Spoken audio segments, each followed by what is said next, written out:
இது நீ சுயமா முடிவெடுக்க வேண்டிய நேரம். எனக்கு தெரிஞ்சு உனக்கு முன்னாடி இப்ப 2 பாதை இருக்கு.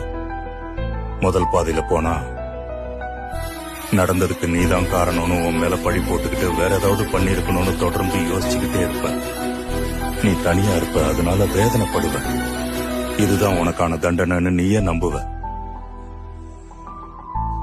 ஆனா 2வது பாதை இருக்கு. அதுல நடந்ததை ஏத்துக்கிறதுக்கு உனக்கு வழி கிடைக்கும். அவ முடிவை ஏத்துக்கிறதுக்கான வழி கிடைக்கும். அது உனக்கு பிடிக்கணும்னோ இல்ல புரியணும்னோ அவசியம் இல்லை. அத பத்தி யோசிக்க கூட வேண்டாம்.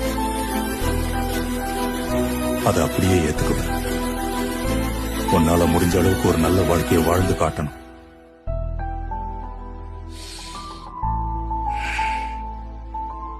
நான் முதல்ல சொன்ன பாதையில ஏற்கனவே போயிருக்கேன்.